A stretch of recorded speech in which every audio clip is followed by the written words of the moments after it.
자, 오늘 말씀은 나훔서 3장입니다. 나훔 마지막 장입니다. 우리가 나훔서는 하나님께서 유다를 위로하시는 메시지죠. 특별히 자신을 괴롭혔던 아수르, 그들의 멸망을 통하여서 하나님께서는 유다에게 위로를 주신다 하는 것을 우리가 처음부터 봐왔습니다. 3장의 말씀에 또 이 니느웨에 대한 멸망을 이야기하고 있습니다.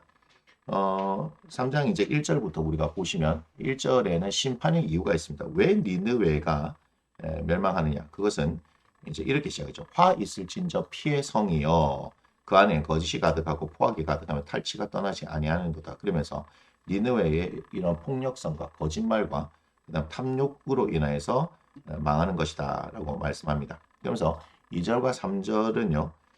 니느웨에서의 그런 어떤 군사적인 행동이 있고요. 그에 뒤이은 아수르인들에 대한 살육이 펼쳐집니다. 그러니까 아수르인들이 살육하는 것이 아니라 아수르인들이 살육당하는 모습이 나오죠.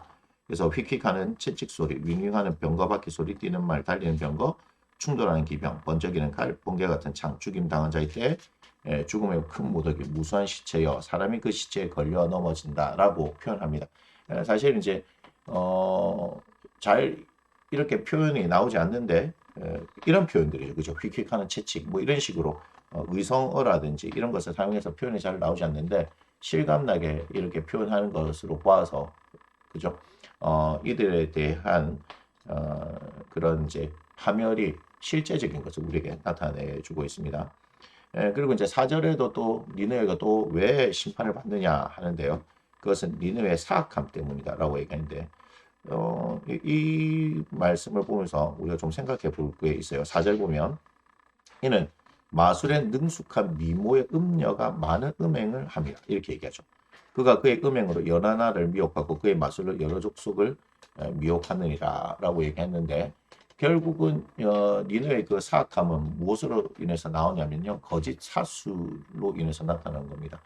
지금 이제 대한민국이 어렵습니다. 전 세계적으로 어렵지만 대한민국도 어렵고 내년 말까지 계속해서 어려움에 대해서 이야기하고 있습니다. 그러니까 뉴스를 보면 계속해서 그런 얘기를 들을 수 있는데 자 이럴 때 어떤 일이 발생하냐면요. 참 사람들이요 어렵다 보니까 뭔가 희망을 찾는 거 그런 일들을 하게 되죠. 근데 그 희망을 어디서 찾느냐면 점집에서 찾아요. 점집에서. 그러니까 점집이 제가 분명히 예언을 합니다. 내년에 점집이 되게 성행할 겁니다. 사람들은 경제적으로 궁핍함을 당하는데 지금 우리가 21세기 뭐 AI를 이야기하고 그죠? 첨단 어떤 기술을 이야기하고 뭐 그런 시대에 살고 있지만 그것이 우리에게 희망을 주지 못하죠. 어쩌면 그것이 현실을 정확하게 이야기하고 수치하고 통계화하기 때문에 그것으로 인해서 우리는 벗어날 수 없다는 것을 알고 있습니다. 그러면요. 사람들은 어떤 정상적인 사고를 하는 것이 아니라 무엇인가 확률적인 어떤 기대감을 가지게 되어지는 겁니다. 그래서 사실 로또라는 것이 당첨될 확률이 없음에도 불구하고 사람들이 이 짜여진 이런 통계와 수치 그런 프레임 가운데서 벗어날 방법으로 정말 신락 같은 희망도 아닌데도 불구하고 이제 로또를 하게 되잖아요. 그와 마찬가지로 그런 어떤 심리적인 그런 공허함으로 인해서 또 불안함으로 인해서 사람들은 많은 점집을 찾게 될 거예요. 한번 보세요. 맞는지 안 맞는지. 그리고 그와 관련된 TV 프로그램들, 또 예능, 또 유튜브 등에서도 그런 일들이 되게 활발하게 일어날 겁니다. 자, 중요한 것은 뭐냐면 예수를 믿는다 하는 사람들도 그렇게 하는 사람들이 있는 거죠. 여러분 되게 무섭습니다. 한번 발들이면요. 그것이 영적으로 사로잡히게 되는데 여러분들 절대로 그렇게 해서는 안 되고 그럴 때 우리가 더 하나님 앞에 집중하고 말씀 가운데 집중해서 그 하나님께서 이 가운데 어떠한 놀라운 구원을 일으키시는지 우리가 봐야 하는 거예요. 예수는 구원자시잖아요. 그렇기 때문에 우리에게 하나님께서는 반드시 그분의 길이요 진리요 생명이시기 때문에 살 길을 열어주신다는 것을 우리가 분명히 알아야 합니다. 자, 제가 사실 그래서 이 말씀을 보면서 지금 우리가 연말을 지금 보내고 있는데 내년의 그림들이 이럴 것이다라는 생각들이 들어요. 그러면요. 봐요. 니느웨가 심판받는 이유가 이런 이유들, 사수를 행했기 때문이잖아요. 그렇다면 예수 믿는 사람들도 이렇게 되어지면요. 하나님 뭐 죄송합니다. 잘못했습니다. 뒤에 이렇게 이야기한다. 이거 과연 그렇게 하면서 하나님 앞에 회개하면서 진정으로 돌아올 수 있는 사람이 몇 명이 될까 하는 그런 우려를 합니다. 그래서 결코 점이거나 어떤 뭐 오늘의 운세 따위 자체도 여러분 쳐다볼 생각하지 마시고 그럴 시간에 말씀에 집중하고 그럴 시간에 기도하면서 하나님의 인도하심과 이끄심을 분명히 경험해야 될 줄로 믿습니다.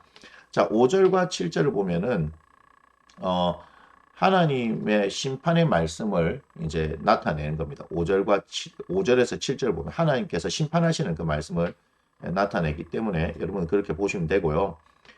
여기서 이제 이 나홈서에서 우리가 중요하게 봐야 될 구절이 이제 나옵니다. 8절부터 11절인데 노아몬의 정복과 비교를 한다 이렇게 이야기하거든요. 이게 무슨 말이냐면 노아몬이 애굽에 있는 성을 이야기하는데 한번 보세요. 네가 어찌 노아몬보다 낫겠느냐 이렇게 얘기하죠. 그러니까 니느웨라는 성과 노아몬을 비교하는데 아수르의 지금 이 니느웨보다는 애굽의 노아몬이 더 강력한 성읍이었다는 거죠. 그럼에도 불구하고 어때요? 파멸을 당했는데 너희가 어떻게 버틸 수 있겠느냐 이 얘기입니다. 그는 강들 사이에 있으므로 물이 둘렸으니 바다가 성루가 되었고 바다가 방어벽이 되었으며 지금 봐요. 천연의 어떤 요새를 얘기하는 거예요. 구스와 애굽은 그의 힘이 강하여 끝이 없었고 북과 루빔이 그를 돕는 자가 되었으나 자 힘이 강하였고 그리고 그들의 동맹국들까지 있었는데 10절 봐요. 그가 포로가 되어 사로잡혀갔고 그의 어린 아이들은 길 모퉁이에 메어침을 당하여 부서졌으며 아주 무서운 표현이죠. 그의 존귀한 자들은 제비 뽑혀 나뉘었고 그의 모든 권세자들은 사슬에 결박되었나니 너도 술에 취하여 숨으리라. 너도 원수들 때문에 피난처를 찾으라. 이렇게 말씀하고 있는 겁니다. 그러니까 니느웨는 노아몬보다도 강하지 못하다, 약하다. 노아몬이 얼마나 천연의 요새였으며 그들의 힘이 강하였고 그들의 동맹국까지 소위 말해서 사람들이 보기에 완벽했냐 이 말이죠. 그럼에도 불구하고 망했는데 니느웨가 어떻게 버틸 수 있느냐라고 하는 겁니다. 그래서 결론적으로 보면은 니느웨는 망할 수밖에 없다 이런 얘기를 하는 겁니다. 자, 12절부터 마지막 19절까지가 뭐냐면요.